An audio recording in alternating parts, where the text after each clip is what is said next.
We already have Nick in the chat. How wonderful. Make sure that everybody gets a good seat up front. Live long and prosper, Nick. Absolutely. Make sure to tip your bar staff generously here. But we've got a wonderful conversation coming up soon. Let's see here. 7 o'clock, getting ready for Scarif Live, a special Star Trek edition. Star what? Says Sean of Extra Techie. But we'll explain it to him. Lunar Girl's in the house. Thank you very much, Kelly, for joining. And Blue Wrenching. Let's see here. We got a nice group backstage. Let me pop this out here. How's it going, everybody? This is Ro from the Scarif Scuttlebutt podcast. Thank you for joining us on this special Scarif Live. We are going to be talking about what? Star Trek? Absolutely. I got a group of people backstage that are big Star Trek fans, and I know every week we sit down on Saturdays and we talk about Star Wars, but we're going to talk about the other white meat, Star Trek, with some friends. And if you guys have seen, sometimes I post a couple of things on there, and I use the hashtag This Is Sci-Fi. There is a couple of podcasts and content creators and folks on Twitter that follow that hashtag. Check it out. Lovely bunch of people. Let's see who's showing up. Dave's Dimension. What's up? Make it so. Thank you very much. Geek Strong is in the house. Science Fiction Remnant. Thank you very much. He's backstage. So we're going to bring everybody out in a second. But yeah, Star Trek. What is that all about? We're going to talk about Star Trek, the movies. We're going to talk a little bit about those TV series, and we'll see what the difference is between Star Trek and Star Wars. But first, let's do a little dancing backstage. We'll be right back.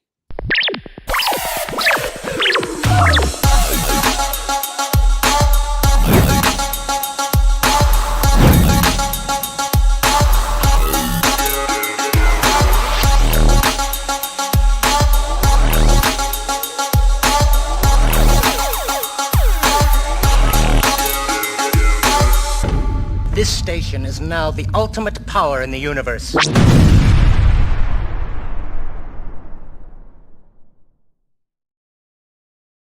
Look at this wonderful group of people. How is everybody? And how's everybody in the chat? Thank you for joining us. How are you guys?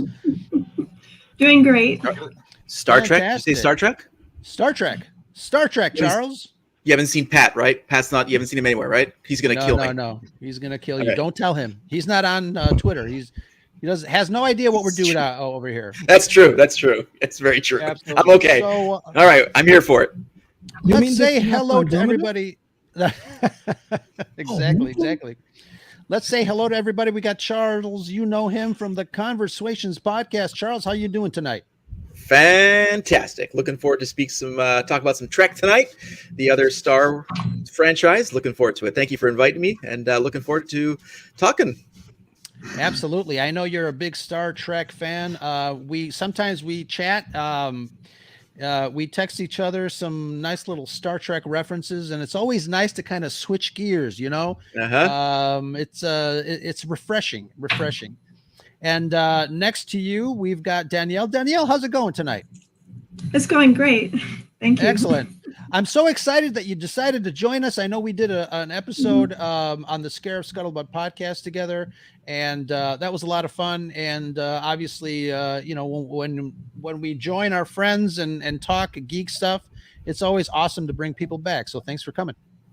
Yeah, and we talked about Space 1999, which is very similar to Star Trek. So yeah, we'll get into that. We'll see how similar they are. We're also going to talk a little bit about what we love about Star Trek and maybe some differences between the two Star franchises, Wars and Trek. So we'll get that going. Tim from the FSF podcast, what's going on?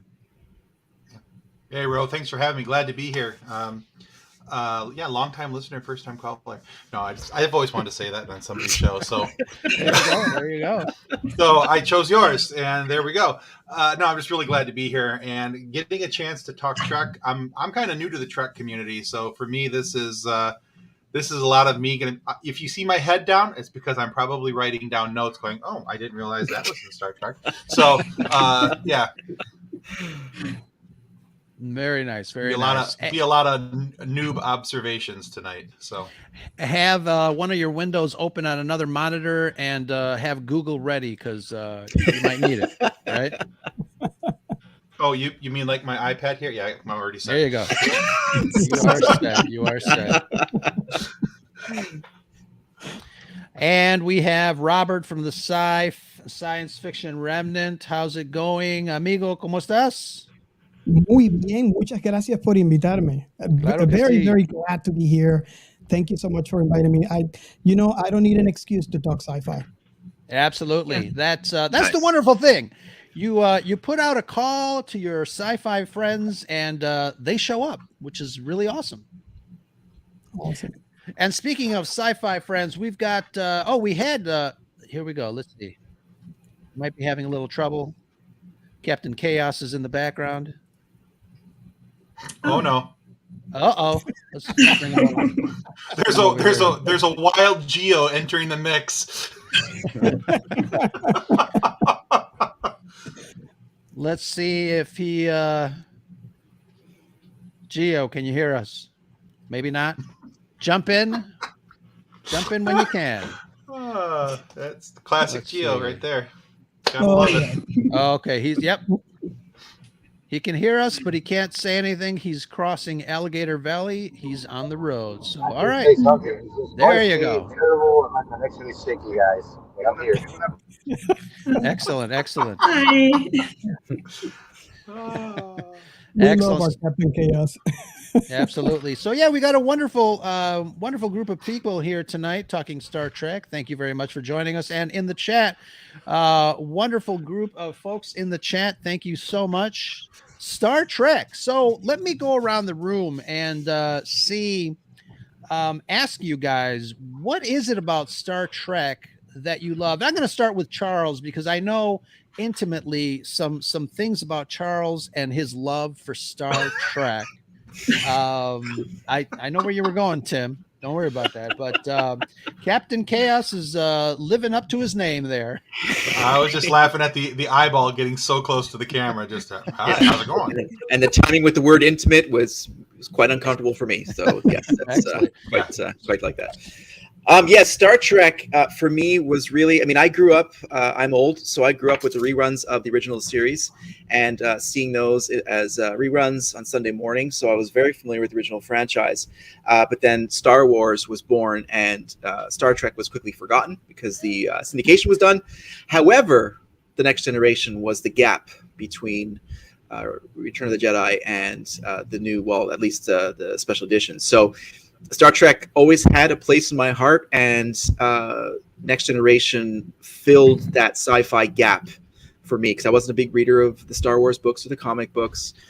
Even though season 1 of Star Trek Next Generation was quite a lot to, muscle down, that is really where my foundation of Star Trek really was solidified. And after season 1, overall, it's a fantastic series and fantastic storytelling, and that's solidified that place in my heart forever for Star Trek.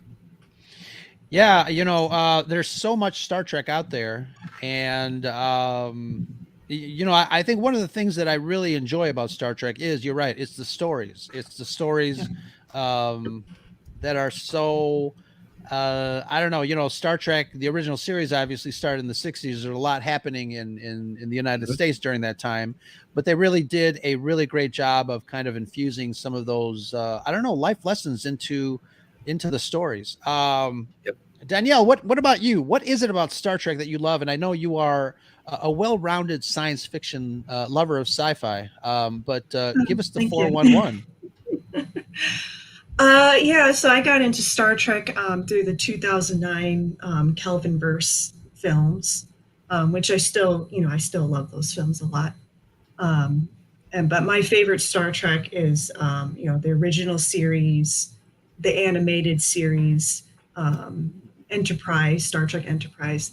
I love when Enterprise is doing what the main premise is exploring into the unknown. I love when Star Trek is weird, bizarre, exploring science fiction, like really complex science fiction concepts.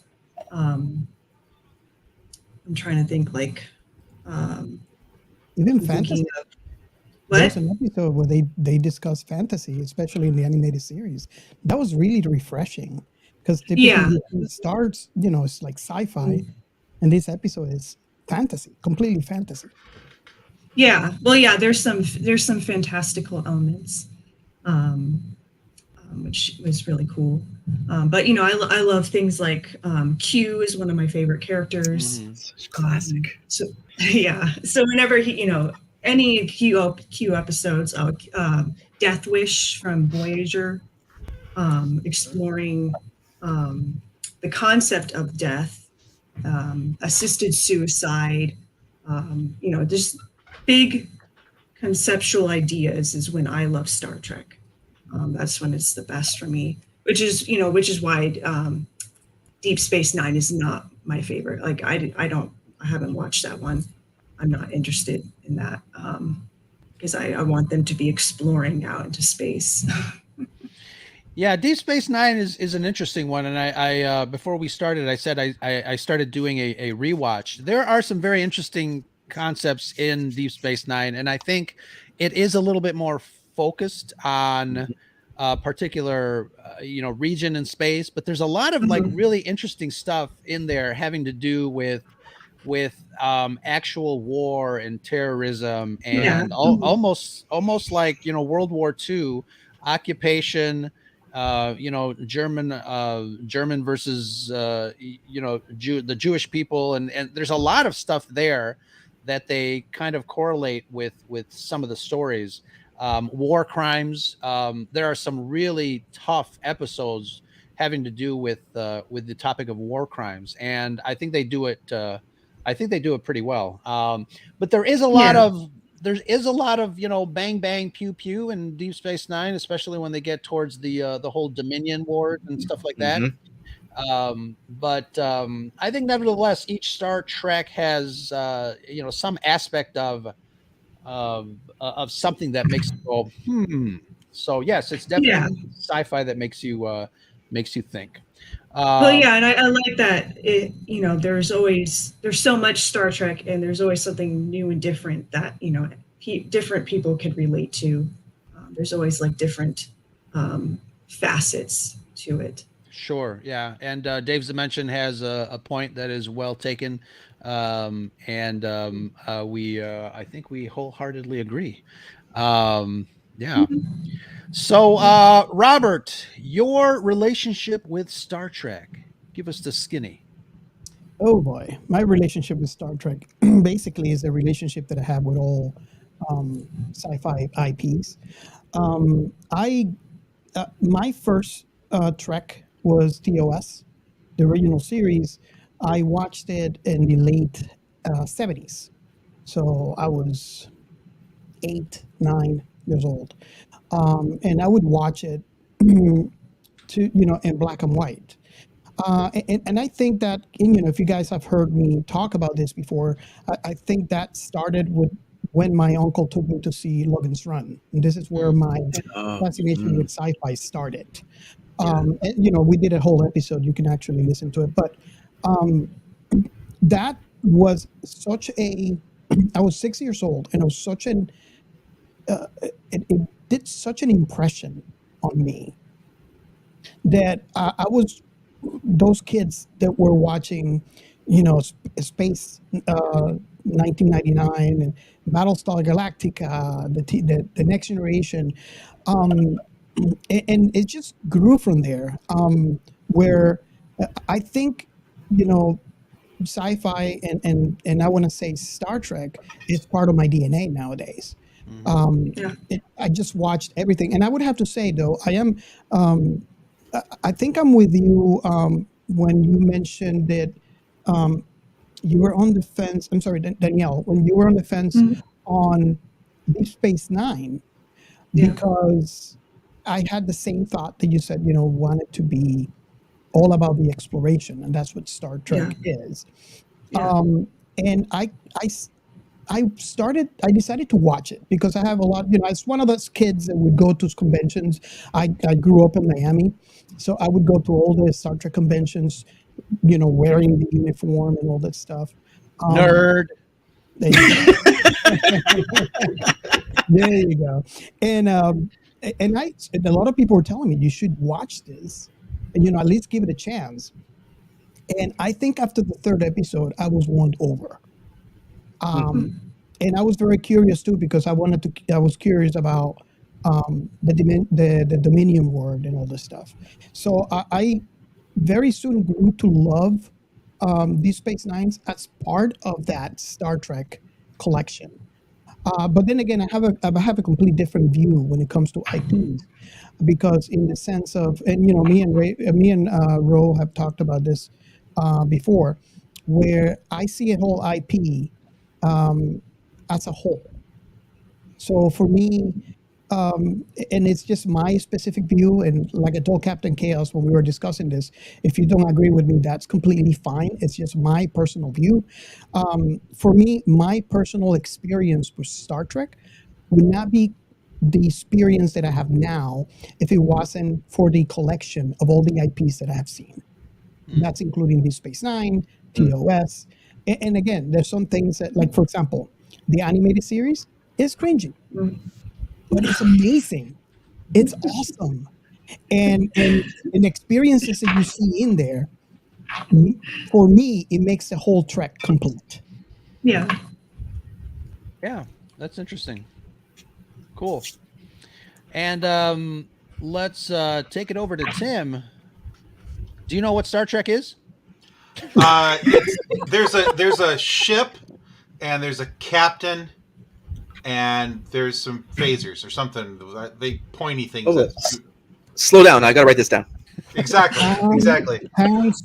Yeah. So I'm still kind of new to the Trek world. Now my introduction also, I think, was the Kelvin series, the 2009 film, or what I like to call JJ Trek, and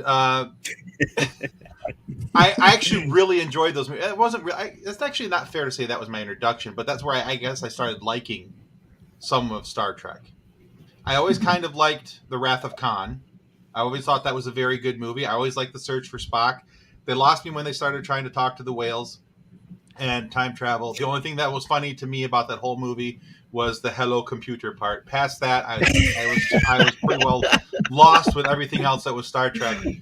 And I have a mostly I hate, but kind of like at sometimes Captain Kirk. Can't stand him for the most part. He drives me insane.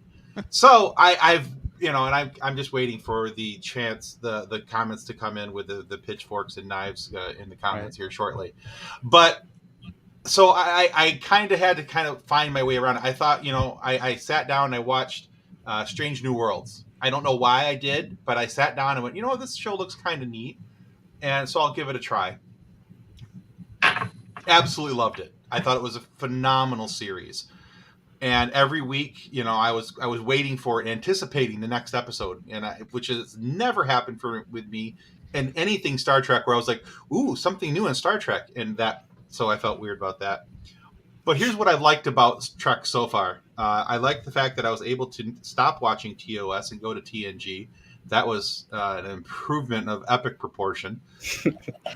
I'm still in the first season of TNG, which everybody tells me, "Oh, don't worry, it gets better." But I tell you what, to me, it's epically better than TOS was at its best point, in my opinion.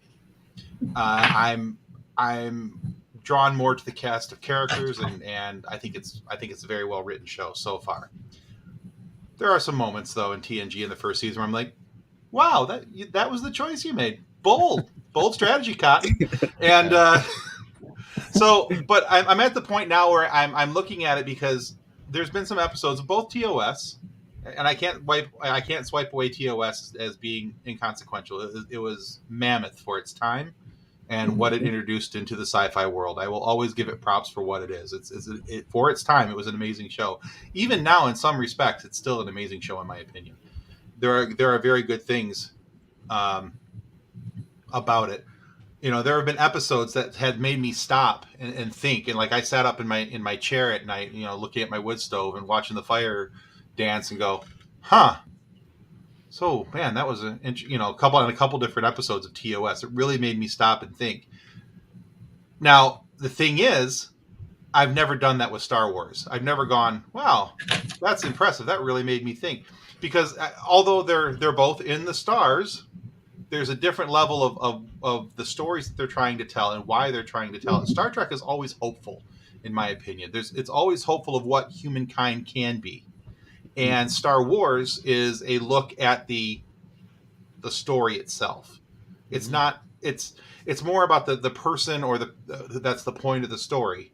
You know, and in most cases that's a Skywalker of some form.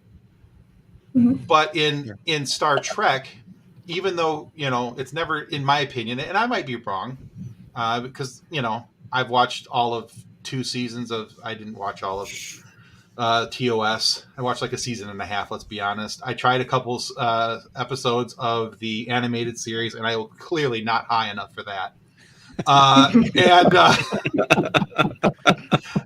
And now I'm into TNG, and I really do enjoy it. But I find that it even though there's main characters, you know, it's not always about just this one person or this one family line or this one thing. There's all these different stories that can come in and be incorporated into this base story, which makes it more appealing and more attractive. And I like the episodical nature of it, that it's you know, almost a self-contained story. And yeah, there's some references here for an episode that was back over here, but for the most part, this episode is self-contained. Whatever the problem is at the start, it's going to be done at the end. And I kind of like that, because the next week or the next episode, you get to experience something new. And to me, that's kind of cool. Yeah, that's cool. I think we lost Captain Chaos. He probably bounced too close to a supernova or something like that. Well, It's I was going to silicone. say They'll come that back around. Don't worry about it. the differences that you're pointing out is the difference, I would say, between science fiction and fantasy. Science fiction is able to explore ideas. It's about ideas. And fantasy is about mythology. It's about the hero's journey. Those are the differences between the two. Yeah. I mean, there's no denying Star Wars is space fantasy. It's a space opera. Mhm. I mean, Yeah. to say it's something else would be movie Kirk or TV Kirk. But are they though? But are they? Are they that different? I mean, okay. There's less dramatic pausing in the movies. It's not. Well, I mean, James, but Tim, what Kirk are you talking about? It's much less of the body motion as he's talking. Anyway, yeah, that was a horrible impression, but yes, movie Kirk is better. I had to mention on your comment on the episodic nature, which we don't get. Well, we didn't get much lately until Stranger Worlds came in, but I would have to say that was by design. Star Trek almost didn't happen. Yeah. It was proposed to the studio. They didn't like it. If it wasn't for Lucy from the I Love Lucy show, Right. they would never get green light. But my thought, and I'm not 100% sure in here, is because they were on that fear that we have Lucy backing us up. We might get canned at any time. Why don't we do self-contained episodes where the story begins and ends, just in case that happens? And I think that's one of the things that I love the most about Trek, and why in some Treks that are not following that.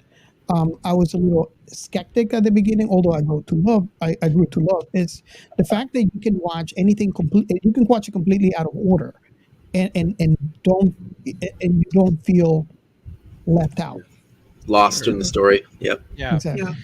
You know, and you have to take into account, Gene Roddenberry was a writer for television. He did other series back in the day. And, television is very, episodic. It's very, standalone. There were no, I don't think the storytelling lended itself to a story arc between episodes because television just wasn't structured like that back in the day. And then obviously with a show like Star Trek, you never know, like you said, you never know if it was going to last. And I think only because I think some of these shows, once they realized that the seasons, and obviously Star Trek didn't know that they were going to have as many fans as they did. They got canceled, and then the fans started doing the whole letter writing campaign. Mhm. Yeah, but you have to kind of maybe prepare yourself for that that contingency. But with Star Trek, you're right. It's these nice little stories beginning to end. And again, Gene Roddenberry, credit to him, sticking to his guns. I mean, he had a plan. He had a structure on the stories. He knew which characters he wanted to focus on. And I think for Star Trek in particular, Star Wars does it a little bit too, but for Star Trek in particular, there's a thing that I call the holy trinity of characters. You've got Spock, Bones, and Kirk that really work out so well in TOS. These are characters that they that are together for the most part on screen a lot. They interact with each other, and obviously you've got the rest of the crew, but these guys are the main guys. Similarly, let's throw in some Star Wars stuff in there. You've got obviously Han, Leia, and Luke, which I feel like the sequels kind of threw that out the window, and there's no cohesion there. But really, They threw a lot out the window, but yeah. That's a different topic, though, Ro. Yeah, absolutely. That's next week. But getting back to Star Trek, I mean, Star Trek, like I said, I started rewatching Deep Space Nine. From time to time, like TOS for me is almost like comfort food. Because I really enjoy the actors in their prime on Star Trek. I really enjoy the adventures. I really love the quirkiness of the special effects and the technology back in the 60s. And I would have loved to have seen a Star Trek reboot the way they did Discovery, with the look and feel of old Star Trek. I think that would have taken balls to do and to stick with it. But audiences today are going to be like, that's not technology. That's a piece of cheese that you're putting into that computer. But whatever, it's interesting, and but we'll see. Yeah, I mean, at least all three of us at once, and go. I was just going to say that at least the Strange New Worlds did callbacks to that style, at least. Sure. In their designs. Yeah, it's funny because I bought I didn't have the first season of Discovery. I think I bought on Blu-ray because I had some Best Buy points and I had not seen it. I waited until the entire season was finished.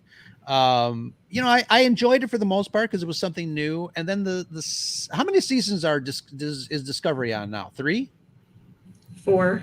4. Yeah, it's 4. Yeah. Okay, I could not finish the 3rd or the 4th season. I mean, when they started going into the future and they had some stuff happening, I just lost it.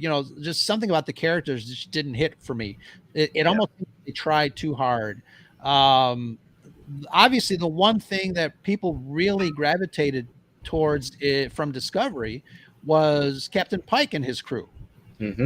So much, obviously, that they created a series for them, and I absolutely love it. It feels like old Trek to me. There are some nice little contained stories, and obviously, the guy that plays Christopher Pike is phenomenal. Anson Mount. But I think the writing is great. I think the story is the stories of the episodes are great, and you start to see a little bit of connective tissue between, certain story arcs in that. But I think for today's audiences, I think that's, I don't think a science fiction property that is as popular as Star Trek would survive with like self-contained episodes that have absolutely no relationship to each other, because it's a big world, it's a big universe, and there has to be connection in order for a narrative to kind of feed off of each other. Yeah, we saw that in Next Generation, where like you mentioned, Danielle, Q, and you have some returning characters and some callbacks to the original series. But I really do believe that Strange New Worlds has probably been the most, for myself and my wife who loves Star Trek, she's most invested in that one, because I think it successfully merges all of the post TNG and then sort of new run of shows. It really put them all together, and that one has been the most successful. Like you said, Discovery was cool in certain parts.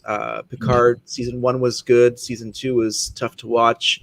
I haven't seen Lower Decks. There's a few I haven't seen yet, but I think Strange New Worlds really did a good job of putting all those pieces together and having a nice call out to the original series, but modernizing it. And certainly there's a certain J.J. Abrams feel to that one as well. Look wise, it has not necessarily the lens flares. I was going to say it's got lots of lens flares. Yeah, but those bright colors, the high pass colors and stuff. But it works. And Anson Mount has been fantastic in that. So that's been sort of the Paramount series for us to of the new stuff, at least. I think Paramount is like Strange New Worlds and Lower Decks. To me, it's Paramount's love letters to the old Trek fans. And let me explain why. At least for me, when I watched TOS back in the day, long before TNG came out, because I remember waiting so long for more Trek until TNG came out, and then I was completely excited because I got more Trek coming in. But if you come from that era where you watch TOS, you are always curious about those characters that you don't know much about, and we get to see Captain Pike, obviously in the pilot episode, which I got to see on TV because it was already in syndication. But I imagine that, when it was out for the first time on the 60s, that never aired, or at least I don't think so. But then we see later on in TOS how they go back to Pike after the accident. So I was always, as a kid, extremely curious as to what happened to that captain. I saw it in the first episode. They go back, he had an accident. I want to see that accident. What happened? How he ended up like that? And I have so many questions about this character. And when they announced Strange New Worlds, I was beyond myself, because I was like, how long did I wait it? And now I get to know what happened to that captain, that one captain that I saw in the first episode that they never went back to. And in another way, and let me mention why I mentioned Lower Decks. And I don't know how many of you have seen it, but throughout my trek in Star Trek, point intended, I always wonder about the little guys. You get to see the captain, you get to see number one, you get to see the chief officer, the chief engineer.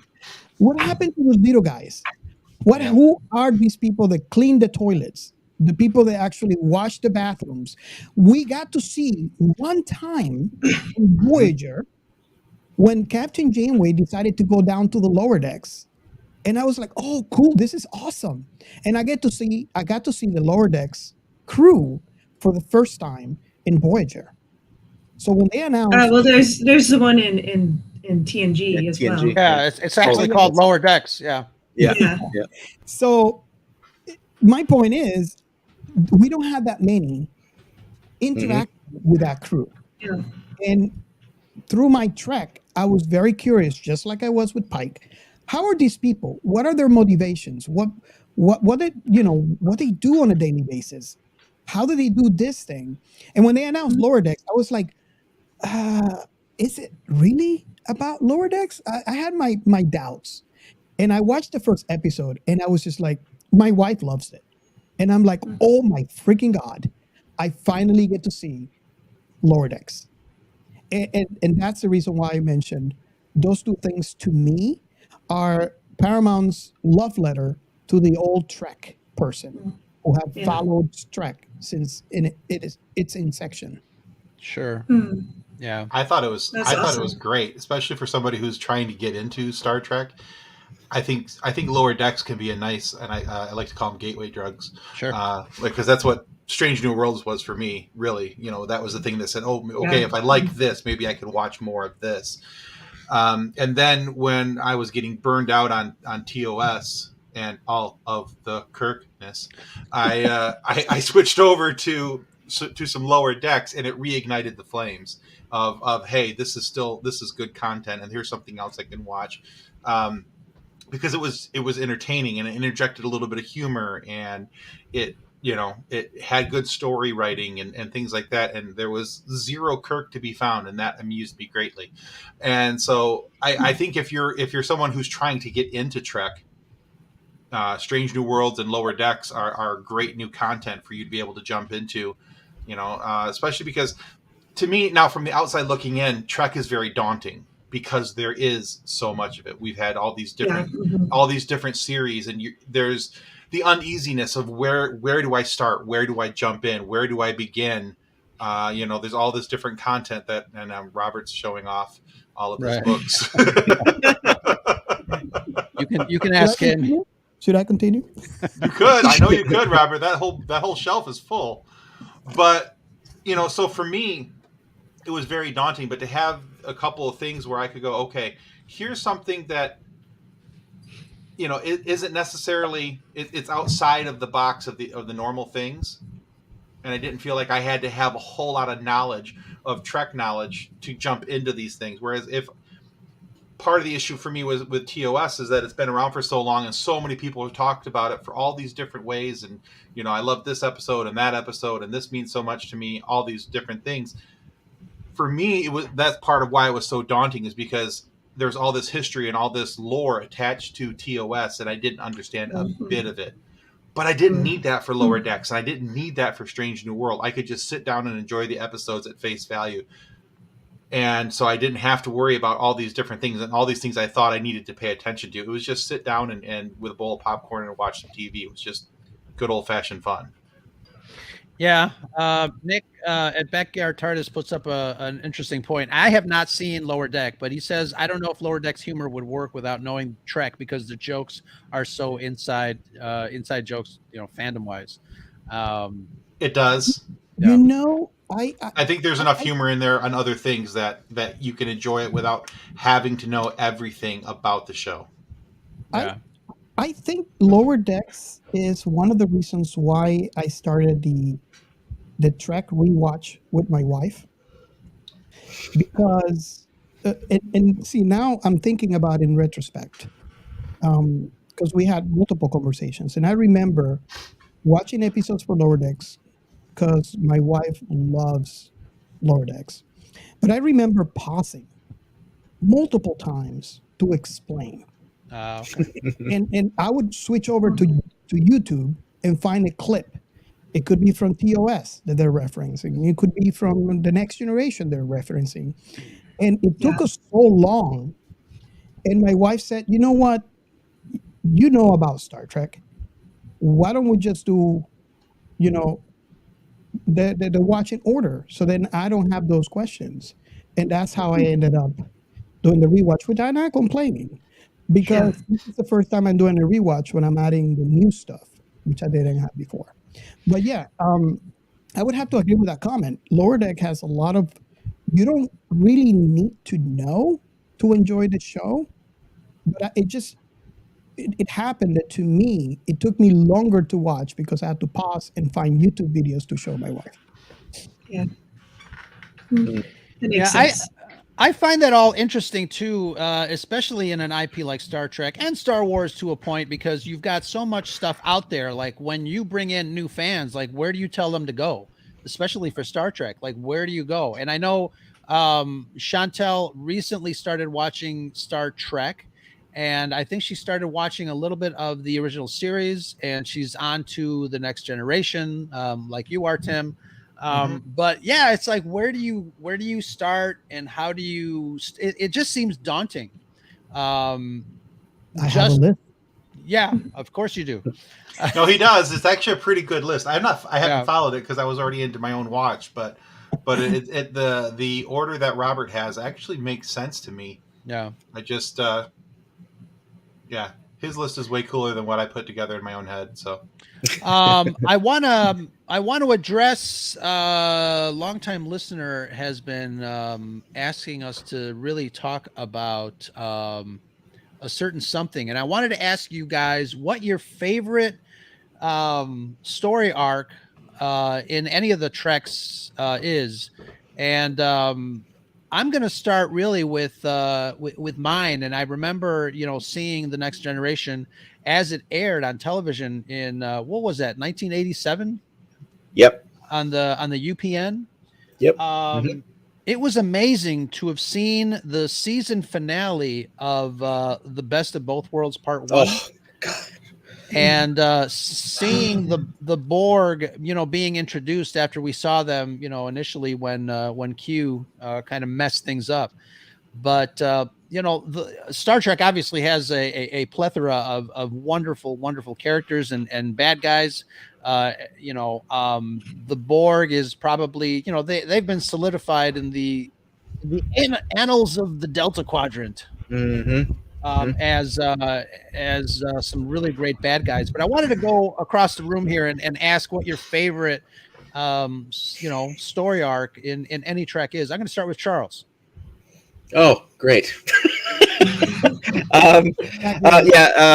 The Borg are fantastic. That introduction was phenomenal. I do have one story arc that I go back to a lot, and I'll get to that in a second. But as we talking about, I think that Tim was talking about how Wrath of Khan was one of his favorite Trek movies, and how the screenwriter of Khan went back and watched the original series and saw Khan and plucked him out of that storyline as something to revisit for that movie.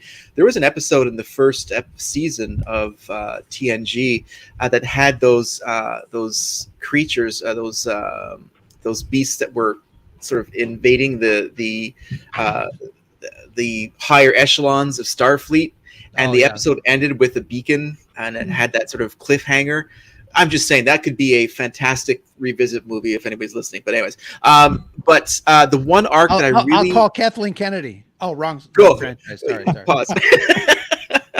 The one arc that I found that really tied well was the Yesterday's Enterprise arc, and it was surprising how Tasha Yar came back in that, and especially considering her exit out of the first season and how she left. And for those of you who like those little Easter eggs, you can see her waving in her last scene far off in the background. Yeah. What's that? Still broken. And the way she came back then as the Romulan, I thought was brilliant. And that set of episodes was mind blowing. And I go back and revisit those episodes quite often. So that's one of my top three for sure. I'll have to echo Thanks you for the there. Robert. Charles. I'm still in season 1. Way to go. All right. No, I'm just kidding. It's absolutely fine, buddy. I'm just... That's a fantastic episode. I owe you several drinks for that. I'm sorry. No, it's absolutely fine. I know that she's not in other seasons. It's absolutely fine. I'm just giving you crap because you mentioned something about a character that I actually know from TNG. So all right, good. Yeah, we're good. And I got that down. That's a great episode, Yesterday's Enterprise, and obviously we'll get to it. Picard has some connections to that episode as we see some story elements kind of start to surface with that. I'm almost wanting to revisit that episode just to kind of see if there's anything that maybe somebody picked up to include in Mm. the Picard story. I met the writer Eric Stillwell when I was working for Creation Entertainment. I used to do all the fan videos that would pop up the screen with music, and I would edit, all the action shots and stuff like that. So I met Eric Stillwell. He's a great guy, and I remember, talking to him about how wonderful that story was.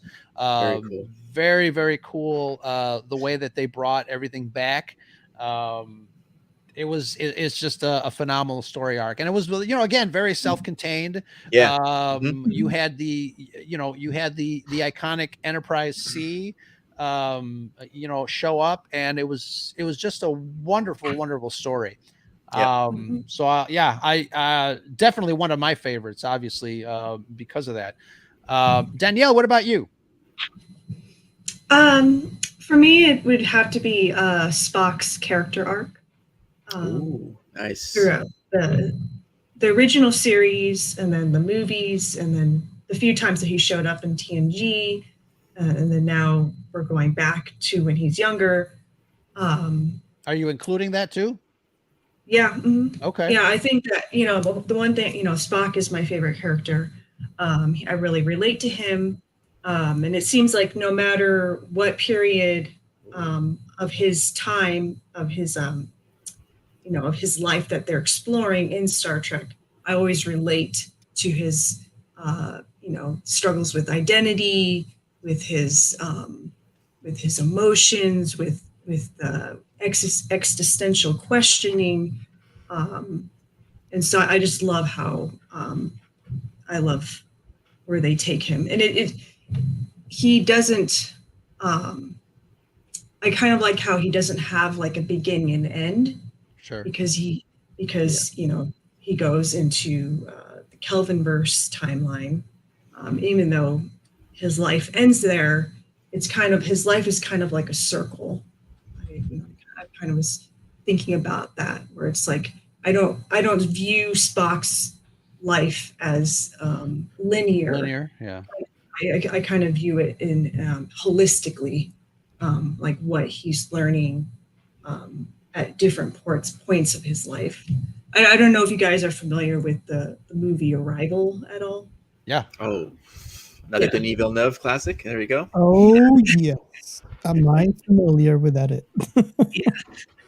Well, I knew Robert was, but yeah, I kind of, the way that their rival aliens view life is how I view Spock's life, and what he can teach us about living well, about being wise and compassionate and vulnerable and humble. He's just like a powerful character.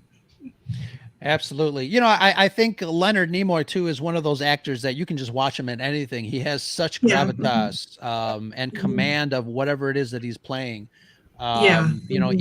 Even after Star Trek, I mean, I was captivated watching him in Search Of, just hearing his voice. I was just like, oh yeah. Fantastic stuff. Yeah, I mean, Spock is obviously a wonderful character, and you're right.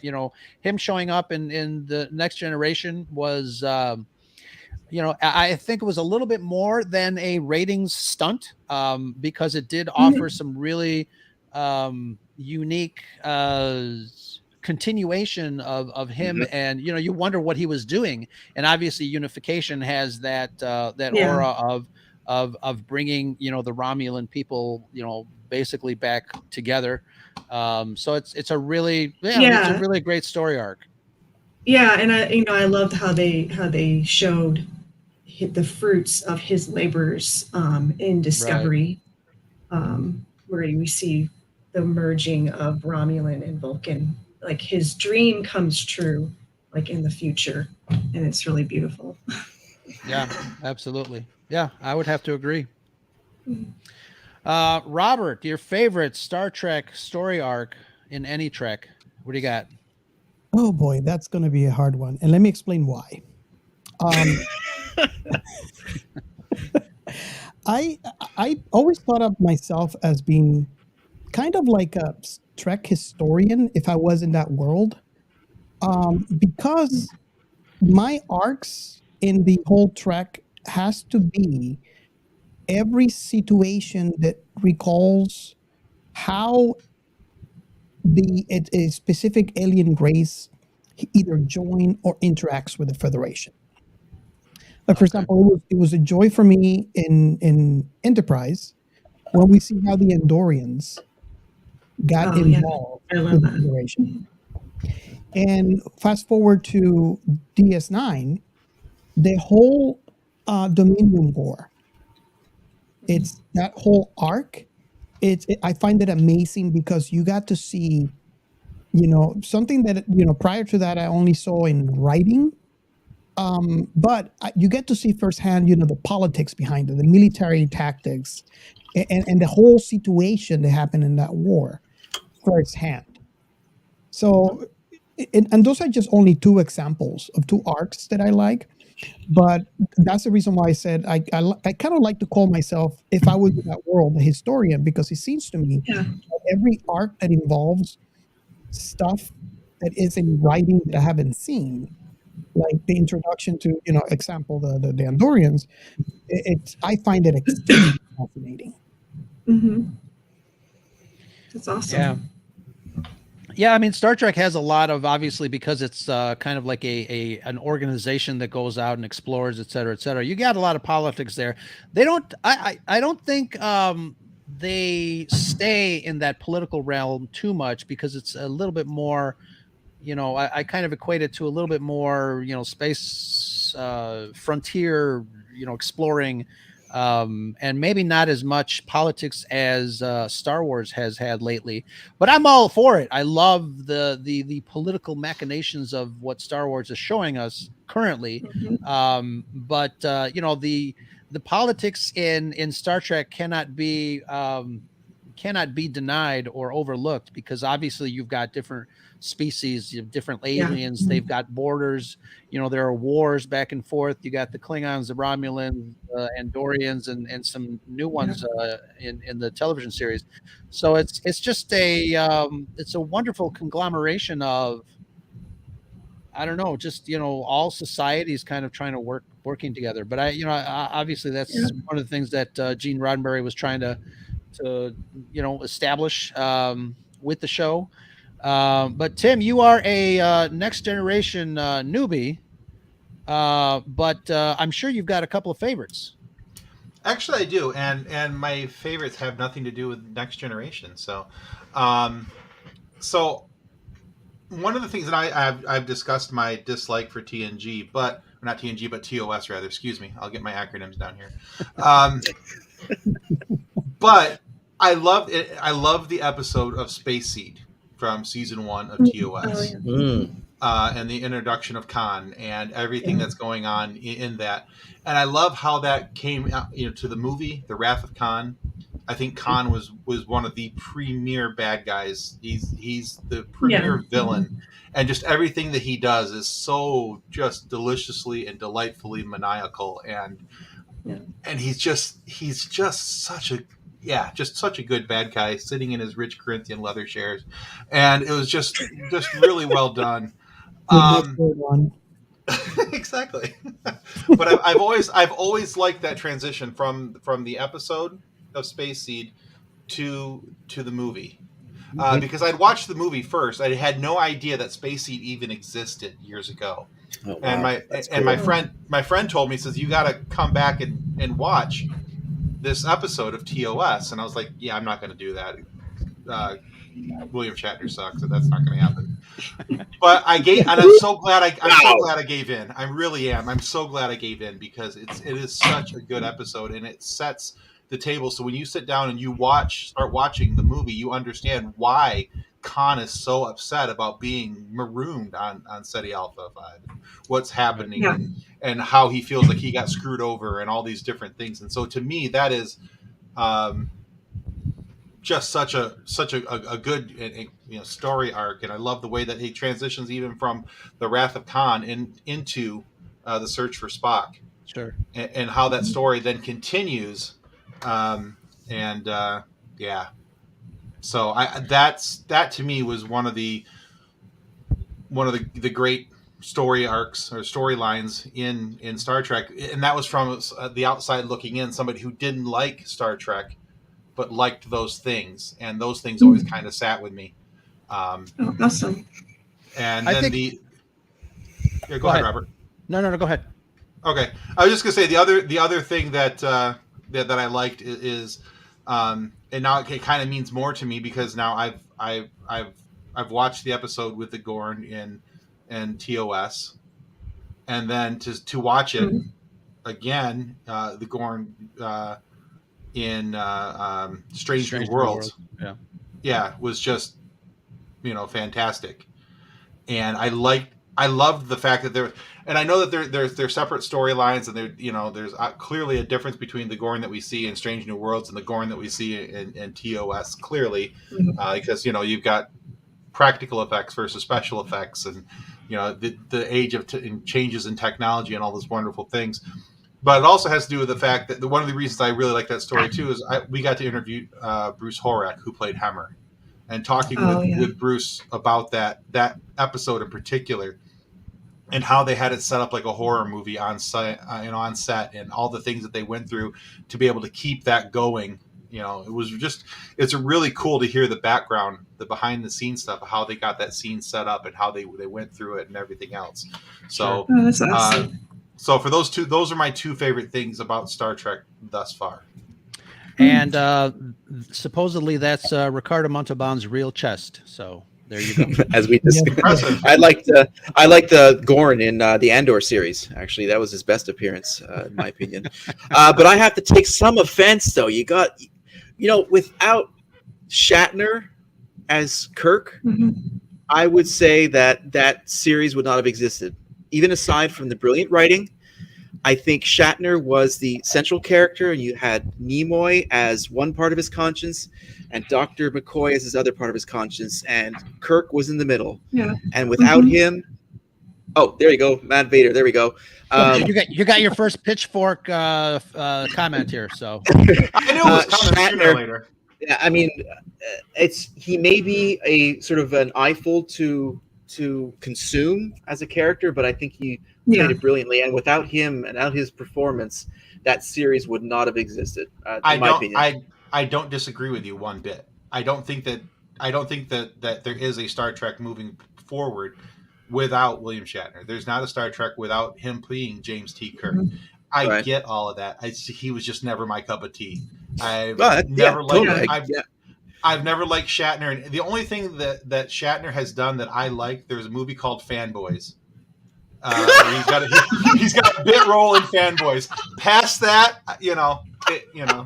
That's so good. What about Twilight Zone? When he's in Twilight Zone, even in Twilight Zone, I forgot about Tasmanian Devil. But he's very similar in that show as well. My wife will say that he's from Montreal, he's from our hometown, and he's got his own building, the Shatner Building at McGill University, that my wife walked into and enjoyed that splendor of being able to be part of Shatner's existence. So I'm glad she's not here because she would take huge offense with that. That's fine.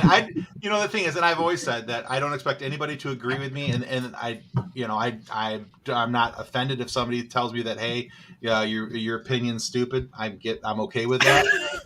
I've just never been able to sign on to it. I like him better in the movies than I like him in the TV show. Okay, the couple movies that I saw him. And so I relate to him better in episode, in Star Trek 2 and Star Trek 3. I think he was, to me, that's, and this is probably get more pitchforks out, but to me, those are the prime Kirk movies. Past that, or prime Kirk era for me anyway. Past that, there wasn't much for me to connect to him with. And there was always a bit of disconnect just because I always liked Spock. I always liked Leonard Nimoy. I always liked DeForest Kelley as Bones. I always thought those two characters were really good. And you're absolutely right. They are the angel. That's almost like the angel and the devil on his shoulders. Yeah. Controlling his morality in some respects. And I've always liked that aspect of it. But past that, I just was like, oh, good. When does when does he get off the screen and the other guys come back? Okay, no, not yet. Okay, so yeah. So let's did I ask everybody? Everybody got in their favorite story arc? Yeah. What about the Borg? The Borg to me, and again, I remember watching the season finale of I think it was season 6 or season 7, the Best of Both Worlds, and when Riker turns around and the camera kind of does that slow move into him, and he just says fire. Fire. And then cut to credits. That was an amazing. I And we have nothing. Yeah. Yep. we had nothing like that on television. It was a great. We wanted the summer to be over to see what the conclusion, which was funny. I've got a theory about the Borg, and this will kind of branch our discussion into the movies. I remember watching Star Trek: The Motion Picture, and the end of Star Trek when you had the Decker unit. The Decker unit join with the what's her name? Ilya. Yeah, when they joined, I thought immediately that was the birth of the Borg, and they had all this knowledge that the Voyager went out and did all the stuff and grabbed all the knowledge and then came back. That's as a kid, that's what I thought. I know. Oops, hold on a second. Let me stop sharing this because I don't need his chest shown anymore. But hashtag physical goals. Yeah, start working out. You got time. But let's switch discussions here and talk a little bit about the movies. I know there's this adage in Star Trek fandom that the odd ones suck and the even ones are the better ones. But obviously, for me, the sequel to the original Star Wars is my favorite movie of all time. But you also have the sequel to the original Star Trek. The Wrath of Khan, which is considered by many as their favorite. It would be like their Empire Strikes Back. But I wanted to go around the room, and maybe we'll start this time with Danielle, and let's talk about the movies. What are your favorites, and what are your not so favorites? My ultimate favorite is the motion picture. Okay. I love that one.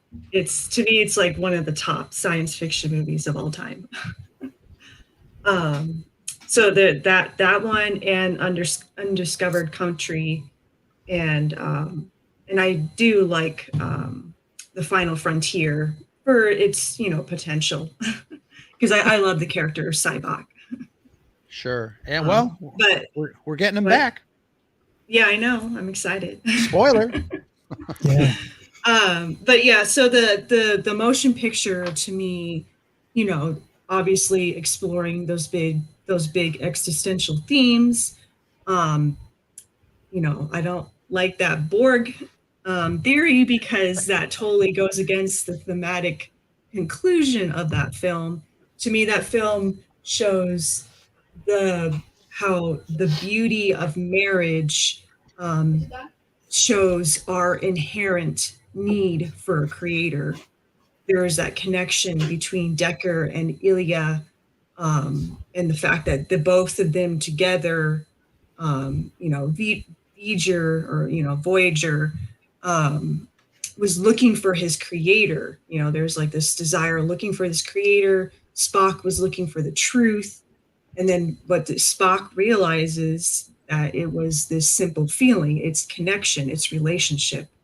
And that's what the marriage, between Decker and Ilya represented. So marriage, sexuality is not just intimacy, it's about truth. It's about knowing, and it's about being known and loved. And that is the ultimate truth. And so when they join together, they transcend, and they join in that marriage, and they insinuate that they would have, go to the next evolution and have children, and that is, that is what it means to find truth. And that's what I love about it. Absolutely. The motion picture gets a lot of hate for various reasons. I think one of the things for no reason. Yeah, some of the people think it's too slow. People think it's too long. Robert Weiss did such a wonderful job directing that movie. It's actually up there as one of my favorite Star Treks. The original, the motion picture. It's you're absolutely right. Everything you said. I think the concepts of like just pure science fiction. And then it was co-written by, I think, was it Alan Dean Foster? I think so. I can't remember. And we know that name because he helped write Splinter of the Mind's Eye, but he's got a great pedigree. But I think Star Trek: The Motion Picture is just a wonderful movie. And again, getting back to one of the biggest reasons I kind of go back and watch the original series from time to time is it's comfort food. I feel comfortable in that space. I love we may not have a lot of these actors present to do new things. So I go back where I'm comfortable and I love watching them interact. And I think that's the first foray into cinema for Star Trek. I think that's one of the reasons that I also like the motion picture, because it represents that safe space for me too. But I love the story. I love the characters. And you're absolutely right. I mean, to me, it really is kind of like pure science fiction. It does make you think, and that's one of the reasons I love it. Yeah. I would have to say, when I look at this, right, I am a fan of 2001, 1968, Space Odyssey. Yeah.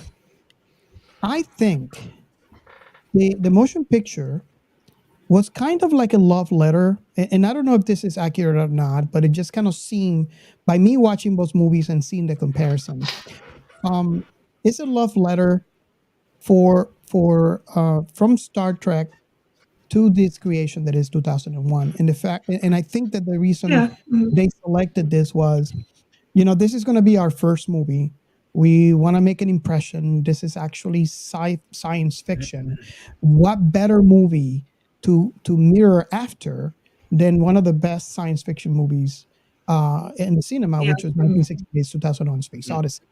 Now, having said that, if I recall,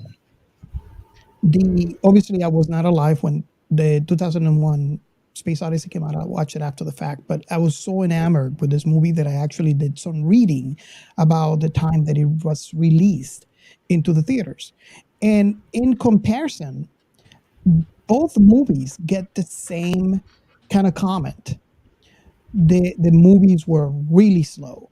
So 2001 more so, among my friends, I found kind of like a 50-50%, where 50% says they hated that movie. It's horrible and it's so slow and oh my God.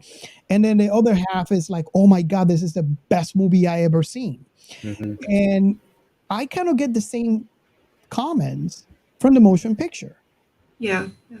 That makes sense. I don't know if you guys noticed that, but it's kind of what better movie to mirror it after than 2001? Yeah, I agree. Wow. Yeah. And I think both you and Danielle have said it perfectly. The depth of where Star Trek shines is those introspective points, and then it sort of casts out from those larger thoughts. And for me, the motion picture is a callback to The Cage. When that pilot was originally produced for NBC, they said, no, this is too cerebral. Go and redo it. Make it more actiony. And then they roll it back, and I see that as Wrath of Khan. So, and Wrath of Khan, hands down, and Ro and I have talked about this, is probably equal to Empire Strikes Back as a sequel. So that's the easy answer. But For me, my favorite, I think the most underappreciated movie is Undiscovered Country. It has so many. It's extremely quotable. Yeah, I know. It's got Shakespeare. It's got Christopher Mhm. Plummer. It's got Michael Dorn in one of the first Next Generation appearances of a character. There are so many depths to that movie that are underappreciated. That's probably my favorite, aside from Khan, is that one. And I've rewatched that several times, and it gets better with age. So that would be my entry for that one. Absolutely. And, Yeah. both Wrath of Khan and Undiscovered Country, directed by Nicholas Meyer. That's right. Coming back to That's the right. Star Trek universe. So fantastic. I love Undiscovered Country. Getting back to the politics of Star Wars or Star Trek, obviously that story also had some very political themes going. You had the Chancellor of the High Command, the Klingons, and Christopher Plummer. What an amazing performance! Him as a Klingon. I know him, obviously from The Sound of Music, and he's a classically trained actor. But putting him in that Klingon makeup, it was at first I'm like, wow, how is this going to work? But you don't see Christopher Plummer in Klingon makeup. You see you see the character, and kudos to the actor, because it is phenomenally well done. Oh yeah, he chews every scene. I mean, it's unbelievable. It's phenomenal. Yeah. Let's see, Tim. What do you got? I'm just sitting here listening. I just want to say one thing about the Star Wars the motion picture. I think a lot of people, and this is from the outside looking in, I think a lot of people who have a problem with it saying that it's too slow paced, and I think there was a comment, I think it was from, I'm trying to see where it was. Backyard TARDIS mentioned this, and I was thinking the same thing. That it's they call it the motionless picture because they were expecting something else. Slow, because they came in, especially now if you came in from the Star Wars world like me, you're used to a faster pace. You're used to blasters out and just pew pew pew all the time, and there's what is George Lucas known for saying? Faster and more intense. Exactly. And make something stupid, say Misa got to go bathroom or something. Anyway, we don't talk about that here, Tim. Wow. But I'm just saying. And please don't mention The Last Jedi, because I'm done with my wine. Where's the tequila though? Come on. There you go. I think for a lot of people that's where the issue is that they want explosions and they want all these other things. But to me, if you're going to have a science fiction movie, it's about storytelling. It's about the story itself, and I think that's what the motion picture does. It tells the story. It's not exactly necessarily the big explosions thing, because even in Wrath of Khan, it's about the story. There are explosions and things, but it's not the entirety of the movie that is this big action sequence, one right after another after another. And in especially in today's science fiction world, I think we're getting conditioned to having it be more like an action movie than a science fiction movie, because everybody wants, the Michael Bay experience. If it's not exploding, then it's not fun, Right. But that's just my thought on that. But we need more slow cinema for sure. Yeah. So I've taken myself so far off track. I forgot what our topic was. Best movie was it? Star Wars. We're talking Star Wars. Right. We're talking Star Wars. Oh, good. I got lots of opinions on that. I can help you out on that one. Sequel trilogy. No, for me, we're talking movies and Star Trek, it's either the Wrath of Khan, or I actually really enjoy the first of the JJ Treks. Nice. I had a problem with. I had a problem not with butternut crinkle fries in the second movie, but just the way that they laid out the way that they laid out everything. It was so. It made it hard to watch at times because everything was just mapped out from the very beginning, and the fact that they denied it from the beginning. You know, it's like the Yeah. fans are like, no, he's playing Khan. Come on. And then they're Yeah. like, no, he's not playing Khan. And then you Yeah. go see Oh, the he's- movie and it's He's What Khan. did you call him? Yeah, I don't know. Butternut crinkle fries? Yeah, butternut crinkle fries. All right, I just want to write that down. Just a second. Okay. All right, thank you. All right. Yeah, So, I don't. but I yeah, don't those- know why they did that. Yeah. yeah. Because I think he did a really good job in what they directed him to do as Khan, and I think Sure. that he's a wonderful actor. Yeah. I just Right. think that there was Right. a whole opportunity that was missed with that second movie. Missed. But I think the first one Yep. was done so very well, and it was a nice introduction for especially for people maybe who weren't as big as Star Trek fans. Because if you notice, that's my whole theme, and everything I talk about tonight is from somebody who wasn't a Star Trek fan and who's coming into the universe. What are the things that are going to grab your attention? If you want to grab somebody's attention, you know, if I'm talking about Star Wars and I tell people, hey, this is what I think you should watch, Empire Strikes Back. Let's sit down. Let's do it. That is the cream of the Star Wars crop, as far as I'm concerned. Now, if it's Star Trek, I'm going to tell them, hey, you know, from my vantage point, it's Wrath of Khan, and let's sit down and let's watch Wrath of Khan, because that is a gem Yep. of a movie, Yep. and everything that it does. Even William Shatner, I like in that movie. So I know, right? I was shocked too. So, but for me, that's the cream of the crop as far as in Star Trek movies and the ones that I have watched. You know, there's several that I haven't watched. I haven't watched any of the TNG movies. You know, so I'm getting there. I'm working my way towards them. And then when you get to the when you're talking about the JJ Treks, I really enjoy the first one. The second one has more misses than hits, and the third one, it's a little lost out in the field, but you know, there's some high points to it. Which one is the third one? Star Trek Beyond. Beyond. Star Trek Beyond. Yeah. Yeah. I like I like it. how Charles is like, oh God, no, God, no. Was that Star- was that Star was that Trek the one waste with, bin. was that the one with the Beastie Boys song in it? Yeah. Well, that was 1 and 3. Yes. Right, yeah. Yes. Well, They yeah. tried to ignite the magic from the first one. It didn't work. Hey Charles, Yes. I like Beyond. Me Oh. too. Wait, look.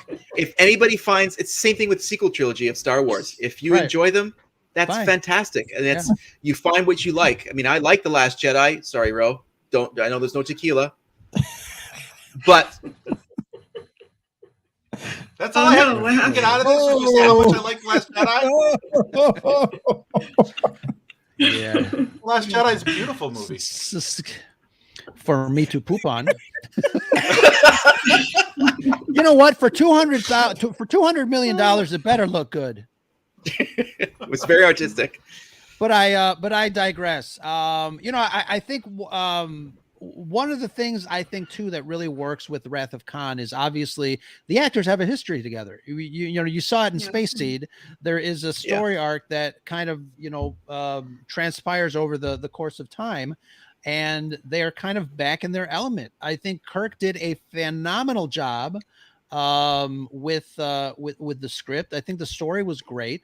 The little cat and mouse game between, you know, Kirk, the Enterprise, and the Reliant in the Nebula. I think that it's very classic Star Trek, and not just because it's, you know, it's actiony, but I think the relationship between the antagonists and Kirk and stuff is just it's a crown jewel in Star Trek lore, I think.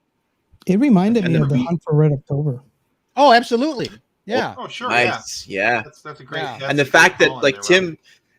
and the fact that Tim didn't see Space Seed, just, you know, supports the fact that you know, it was written so well. You didn't need to see the original episode to get the tension and the character history that was moved forward. And like with the way that Montalban said City Alpha 5 and City Alpha 6, the way he emphasizes it, it was, you got it immediately. You guys screwed up, and we're the ones who paid that price. And you move forward from the story from there, and you completely buy into it. That's why it's one of the best sequels ever done. I think too, though, if you have an opportunity, if you haven't watched it and you go back and then watch Space Seed, that made the movie hit that much harder for me. Yes. And I think too, and to Rose's point, you have the ability of these two actors to take and make this a it almost feels personal, and you know that they're acting, you know that they're doing their job, that they clearly got paid dump trucks full of money to show up on camera, and that's all fine, well and good, but there's something to the effort that they're putting out there, and you can the if that was in real life, the tension would have been palpable. It would you just it was just so there, and you're hanging on every argument that these guys have. And he's on this monitor and he's standing in front of it, and the hatred was just so intense, and it just makes you at the end of the movie, you're like, why'd they have to kill him off? They could have kept him around, and that would have been awesome for future movies. But anyway. Somehow Khan returned. Oh, okay. wow. Oh, no. Now, how do I boot Ro from the chat? How do I? There's time travel. Oh, God. All I gotta say, there's time travel. Yeah. Hold on. I got a knife around here somewhere. Just going to take care of myself. The laziest writing in cinema history. You had to bring that up. Thank you. Robert, we were engaging in shenanigans before you started to say something, and I didn't want to have you miss your point. I was just curious because a conversation brought in a question of a conversation that I had multiple of my friends, which, to be honest, to me, is not a big ordeal. But I just want to make sure if it's just me or not. But concerning the Wrath of Khan, what is everybody here? What are your thoughts on the Chekhov situation on the Wrath of Khan? Now, the Chekhov conundrum. Let me say this again. It doesn't bother me. No. But it seems like a lot of my friends, don't get me wrong, the movie is amazing, but they had an issue. So I'm what is their issue though? Because I know what it is behind the scenes, but what is their issue that they are bothered by it? And then I guess if you want to explain, go ahead and explain what the issue is overall, and then we'll get into the particulars. Well, if you go back to the TOS episode, if you recall, Chekhov wasn't in the Enterprise, right, at all until the following season. Well, I know where you're going with this. He was in the lower decks. Lower decks, exactly. So what the issue is that when Khan says Chekhov for the first time, it's like he remembers him. I never forget. And the question is how. Yeah. He never seen him before. So I'm kind of curious to see what everybody's thought is on that situation. I'm going to say, first of all, when you see Wrath of Khan, unless you're like really a diehard fan of Star Trek, and that Walter Koenig wasn't hired until the second season because they wanted to get the ladies to watch Star Trek because of Davy Jones from the Monkees. Then it doesn't really bother you. It shouldn't bother you. It's like you kind of like make the connection. It's like he was part of the crew all along, and it does make sense. That's how he was there in spirit. Right. And that's what I think. Yeah. Because when it's not for me, it wasn't so much, I never forget a face. It was more of Chekhov's the Botany Bay. The Botany Bay. The way he says it, he remembers it. And I totally attributed it, like what you said before, the lower decks. He was on the ship, but he hadn't yet elevated to ensign. And he was there. He was among sort of like the parts. And it's his perspective that drives Khan's, I guess, introduction to his character. So that's the way I look at it. It's Chekhov initiating the entire fact that he remembered it and powering Khan's perspective of I never forget a face. I read an article about this. Actually, it was just a bunch of people offering their opinions. Well, I like this one opinion, and maybe this will make sense to you guys. It said that that Khan had access to Enterprise's computer to research the past 270 plus years. So in that time, he could have also accessed crew files to assess their possible danger to his plans and to keep the more valuable crew members. So it is quite possible, though, even though Chekhov was not in that episode, he could have been on a different ship in the lower decks, wherever. But Khan could have recognized him through the Enterprise's file photos. Right, because he's got his profile and photo in that, right? Yeah, so I thought that was actually a pretty good theory as to how you bridge from this to this, and that, you know, I never recognize or I never forget a face, but, you know, he wasn't in this other episode where he would have been able to see his face. So, but maybe when he was, you know, scrolling through the computer, he saw the photo and he assessed his level of danger there before he stuck the thing in his ear and made me afraid of bugs.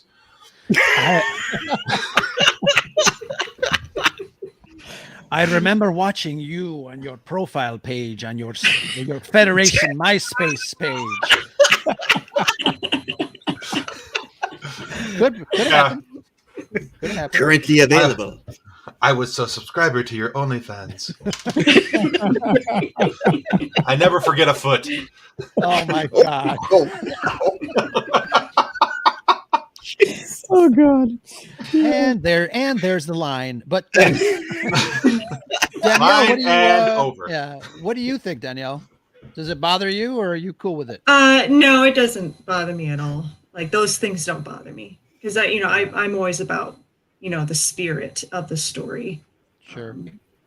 Then like it's, for example, the whole Klingon thing, how they had to explain why in the original series they look like humans versus later. And it's like, to me, they shouldn't have even addressed that at all. Like, there was no reason to. Yeah, that was in the original series, they put a suit on a dog and called it an alien. I mean, come on. I mean, different in technology and abilities and makeups and things. So just let that one can slide. Yeah. Yeah. What were you going to say, Robert? No, you know, I you guys make me feel good, because my argument has always been kind of like what I just said here. Yeah. On this series and on the movies, we get to see the main staff of a spaceship. Yeah. Captain. We don't see lower decks, kind of like what Charles. Remember what I said? I knew where you're coming from. So there is the very, very strong possibility that they did meet when, because we know that the Khan was in the ship going. We can't see every single second when he was in the ship and who every single person that he met. Sure. And it is possible that Chekhov was in the ship. It's just not an officer that we got to see until two. So that has been always my argument on the topic. Sure. And it's kind of funny that you mentioned the Klingons, because that's another thing that I find myself discussing. It's all about the money. That Klingon discussion is going to have to be a part 2 of the show, because we can go out in another hour on the look of the Klingon. Yeah. Guys, we've been talking Star Trek for an hour and a half. Any last thoughts before we call it quits? This has been a lot of fun. Any last thoughts on Star Trek? I've been enjoying, by the way, my Menage a Troy. Menage a Counselor Troy. That's cool. Your Menage a Counselor Troy. Well, there was an episode. Nice. There you go. So Star Trek, any final thoughts? I'm excited to watch more of it. I'm actually enjoying it. I like the difference, and I never thought I would, but I enjoy the difference between Star Trek and Star Wars. I think as I've gotten older that I appreciate something that makes me think versus something that just is entertaining to just my eyes. You know, and that's, I don't understand that reference, but I guess I'll get there. Wow, that's so weird. It's so weird to me. It's so weird to me. It's like, what? You don't understand that? All right. I have consciously avoided Star Trek for. I'm 46 years old. I have consciously avoided Star Trek for 44 of them. I've done pretty good, but now I'm trying to enjoy it a little bit more. But I love the fact that I watch an episode even of TNG in the first season. Like I just watched the episode of called Justice about because I had a lot of questions about the Prime Directive, and I was very confused about how the Prime Directive worked. I remember that conversation. And what was going on and how. And Robert came on my show and helped me understand the Prime Directive a little bit better. And then I was told, hey, wait till you get to this episode of TNG, episode, I think it's 8 or 9. And that'll help you a lot understand the Prime Directive. So for me, it's kind of cool to be able to have these discussions and watch these things that actually make me sit back and think, not just go, well, that wasn't in the book, so I don't know if that should be canon. So because that's there isn't these types of conversations in Star Wars. I love Star Wars. It's my bread and butter. That's where I hang out. That's where I fly my nerd flag. But I am enjoying these types of conversations. The things that make me think about Star Trek are what's different from Star Wars, and I'm really enjoying that. So that's what I'm looking forward to with more Star Trek. That's awesome. Fantastic. We are looking forward to it as well, and we're living voraciously through you. It's and vicariously. And vicariously. It's one of those things like, sometimes I say, I wish I can unsee a certain movie so I can see it again and experience it again. Yeah. And I think you're going through it, your first travels through the world of Star Trek. I think that's pretty cool. Mm-hmm. We got one last comment regarding Pitchfork. And Andrew from the Science Fictionary. That perhaps someone did say. You have to forgive Tim. He's in the Alpha Quadrant still, so he's new. He's new. He's new. He's still in the Alpha Quadrant. So. But guys, thank you so much for joining me on this special Star Trek edition of the Scarif Scuttlebutt podcast. A lot of us have we create content, we do podcasts, whatever, YouTube. But I invite everyone to follow the panel here and make sure that you follow the hashtag This Is Sci-Fi, because there's a lot of great stuff. Robert, why don't you explain to the folks why you started the This Is Sci-Fi hashtag and let people know about your show? Well, it came out of a specific need. When I started the podcast, that's when I got really involved into Twitter. And I am a sci-fi fan of every IP. So searching through Twitter, I found the communities. I found the Star Trek community. I found the Star Wars community, but there wasn't a community that really was geared towards me, the total fan of everything sci-fi. And I knew I was not alone. So I said, you know what, let me go ahead and start this hashtag and try to reach out to everyone that I knew that I have encountered through Twitter that love sci-fi. Let's unite. There's something you love that is your total sci-fi flag that I might not know of, but because I am a sci-fi fan, I would love to know what that is. And lately, a couple of years after the use of the hashtag, I am seeing that I wish I would had when I started, whereas like you finish with a show and you have that empty place in your heart of what else to watch, what other sci-fi things can I find? And I find a lot of comments from people that have followed where they're like, oh, I found this thing through the hashtag. Thank you so much. I never even knew about this. So, I always make the call, if you're a sci-fi creator of any kind, or if you are a fan of sci-fi of any kind, post and follow so we can all learn from, or enjoy what you love. And I'm going to be posting what I love. And that's how we kind of grow as a community and help each other out. Yeah. Very well said. Thank you so much for that, Robert. Very cool. And Danielle, where can people find you to say hello there? You can find me on Twitter at what was it? Sayadina Heresy. And then I have a website. Excuse me. dpillustrations.com. Very nice. Mhm. Excellent, excellent. And my friend over at the Funny Science Fiction Popcast, Tim, where can people find you? Hi. So you can find us a couple different ways. You can find us right here on YouTube, the FSF Popcast. You can find us on our website, www.fsfpopcast.com. And actually at FSF Popcast, you can find us on Twitter, Instagram, Facebook, all those different types of things. And we're a interview-based show. So we interview the people who do the things in sci-fi and pop culture. And every Monday night we have a live show where we just kind of sit around and talk about random things like this with other podcasters and try to have some fun. But yeah, Friday mornings are our interview. Awesome, awesome. And it's I'm very surprised that we connected because you have the word funny and the word sci-fi in your name. So it's two things that I really Don't can't. work. Well, I correlate tried together. to hide it, and that's why we went down to the abbreviation of the FSF, because we thought, well, clearly Ro is never going to talk to us if we stay the Funny Science Fiction Podcast. We have to change the name. Excellent, excellent. I accept that explanation. And my brother from the Red 5 Network, Charles from Conversations. Where can folks find you, brother?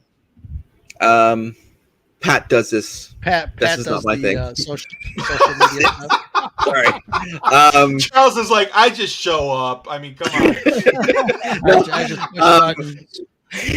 We're at Swations on Twitter. We are at conversations.com for a website. You can find everything there. We're at Conversations on Instagram and at Facebook. And we are at link.tree/conversations for our t-shirts, our website, our Black Series figures, shenanigans, and everything Star Wars.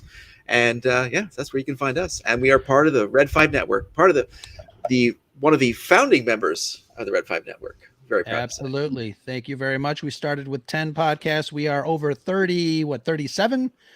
Somewhere Yep. in there. Thank you very much. But find the rest of the content creators at bio.link/red5. We have been talking Star Trek for the last 90 minutes plus, and we have had such a blast with everyone here. Thank you so much. If you guys have anything to add, we'd love to hear your takes on what Star Trek is your favorite, what Star Trek means to you. Anybody in the chat or anybody that's watching the replay, please give us a call and leave us a voicemail at 773-234-8659. That is the Scarif Scuttlebutt hotline. Put that in your Rolodex. We know you still have one. Until next time, this is Ro. And remember, this is sci-fi. Live long and prosper, everybody. That's the Scuttlebutt.